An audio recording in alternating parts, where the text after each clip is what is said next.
Mucha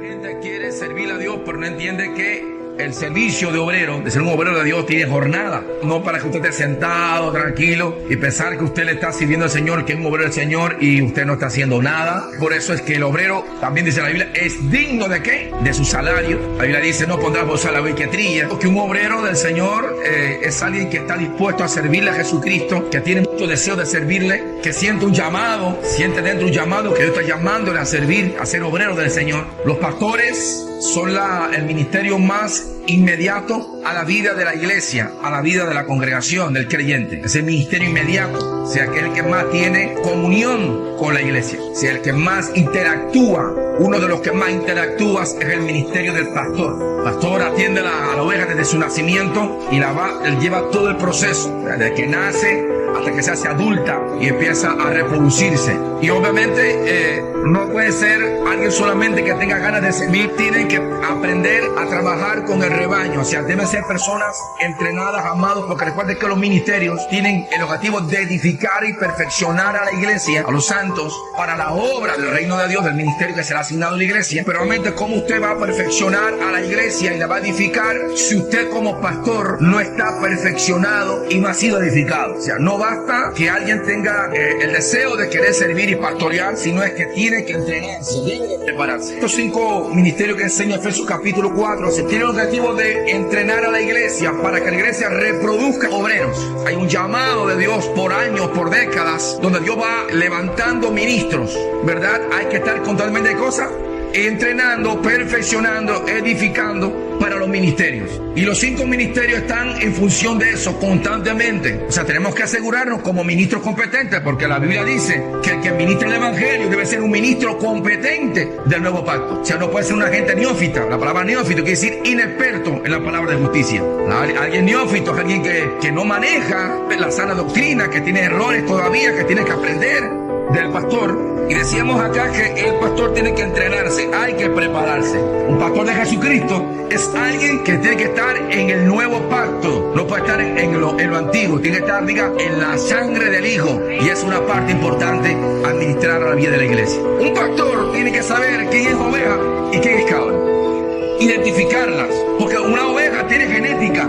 Venir acá como bendito de mi padre. O sea, lo primero que tiene que manejar, entender un pastor es tener qué cosa es el rebaño, cuál es el rebaño que está atendiendo, qué tiene en el redil. ¿Tienes pastores? Si tienes pastor en ministerio, entonces tiene que saber definir el pastor qué es una oveja. Un pastor sabe que una oveja es alguien bendecido, es alguien que es heredero del reino, es un hijo del reino. Muestra esta parte una cultura del reino, una manifestación de la obra de la iglesia. O sea, las obras de las ovejas, la manifestación de las ovejas. El redil tiene un comportamiento, una vida natural, que es su vida, que es su hábitat. O sea, lo primero que enseña un pastor y administra un pastor a una iglesia, a un rebaño, es un estilo de vida.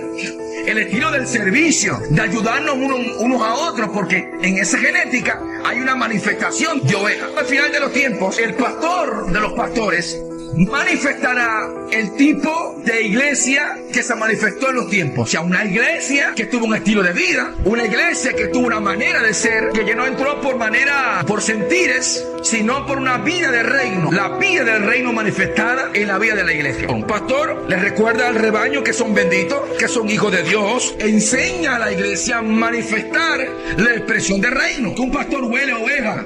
¿Por qué huele a oveja? Por la vida comunitaria, porque tiene que convivir con ella, porque usted es como el callado, ahí te lo ve, cuidando a la que se quiere ir, la que quiere brincar y la ala. ¿A qué se refería Jesús con la vigilia? Porque la vigilia te identifica con el oficio pastoral. Si tú eres pastor, sabrás que tienes que levantarte de madrugada a orar por el rebaño. Juan 10:2 dice: mas el que entra por la puerta, el pastor de las ovejas es. El que no entra por la puerta es ladrón y salteador. Identificar cuando tenemos un pastor. ¿Quién es la puerta? Cristo. primero que tiene que entrar por la puerta, ¿quién es? El pastor. Si el pastor entra por la puerta, que es Cristo, y las ovejas que hacen, ahí van como, siguen al pastor. Un pastor también es un maestro, enseña a la iglesia y demás y demás. Pero voy a hablar acerca del maestro. Una de las cláusulas importantes que Jesús dejó como misterio, que a veces la gente no entiende el por qué. Jesús dijo una vez: no llamáis a nadie maestro, porque uno es vuestro maestro. Usted va a topar, va a ver que también en las clases Pablo enseñaba que uno de los ministerios de la iglesia es el maestro. Pero bueno, ¿cómo es que uno de los ministerios de la iglesia es el maestro? Y entonces Jesús dijo que no llamáis a nadie maestro. Digamos, ¿verdad? Algo que se contrapone, primeramente porque el maestro, alguien que es producto terminado. Cuando Jesús dijo yo soy, es alguien que ha sido terminado, que alguien ha sido completado, alguien que está completo. Y realmente si nosotros, entonces, ¿qué estamos diciendo? Que todavía hay cosas, no estamos terminados en ese ámbito, sino que estamos constantemente aprendiendo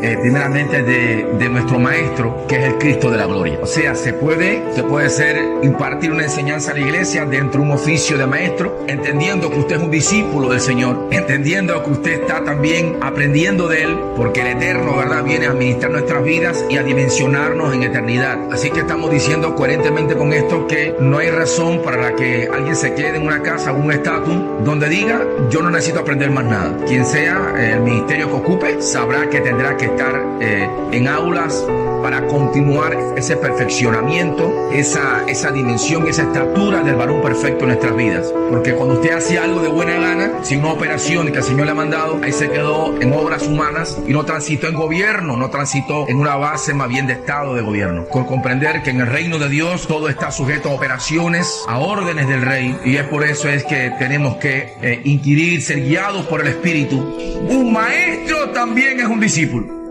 Usted no puede pensar que Dios lo llamó al ministerio y tenga gente allá que todavía están sin aprender. Porque lo primero que desarrolla un maestro es un aula. Si usted es un maestro, sabe que está llamado a, ¿qué cosa? A ser discípulos, a ser alumnos, a ser aprendices. Porque usted no puede ser maestro sin alumnos. Un maestro tiene cosas que enseñar. Un maestro no tiene miedo en decir dudas y preguntas, porque maneja contenido, porque sabe lo que está hablando, tiene manera de enseñar, ha sido entrenado, pasó por una escuela. Alguien que fue maestro, que es maestro, primeramente pasó por un aula, y alguien te dio un título de ¿qué? De maestro, porque un maestro tiene un aula donde que lleva a la gente en un aprendizaje, en una enseñanza, te hace trabajo de controles, te examina, te supervisa, te da una calificación, y entonces el maestro que te puede decir, pasaste el curso, ya no estás en primer grado, estás en ¿qué?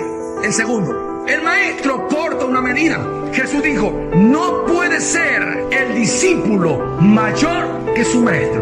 Bástale alcanzar ser igual a su maestro. Que tú vas a alcanzar la medida según el nivel de profesionalidad del que te administra como maestro. Los ministerios tienen estatura espiritual. El maestro tiene un nivel de estatura delante de Dios. Usted como discípulo nunca va a poder llegar a ser mayor que su maestro. Llegará a alcanzar igual a su maestro. Si el maestro que te imparte tiene serios problemas y no ha sido entrenado ni perfeccionado, tú pusiste sobre tu vida, sobre tu crecimiento, un techo del cual no puedes crecer de ahí. ¿Por qué? Porque hasta ahí vas a llegar. Es por tenemos que saber, digamos, importante. Vamos, que si tú vas a llegar, quieres nivel de profesional, tienes que pasar por la universidad, tienes que pasar por la maestría, tienes que pasar por la especialidad. Y si el que está delante no es un especialista, no vas a llegar a ser especialista. Por eso que el producto terminado, ¿quién es? Cristo. Él dijo, yo soy el buen pastor. Yo soy el maestro. Él dijo, yo fui enviado. Yo soy el apóstol. Él anunció los tiempos. Yo soy el profeta de los profetas. Yo vine a anunciar y a hablar el evangelio eterno. Soy el evangelista de todos los evangelistas. 5 ministerios en Cristo. Pero estos 5 ministerios Cristo los repartió a la iglesia y le asignó funciones ministeriales a la iglesia para que estos 5 ministerios se ocupen de la edificación del pueblo.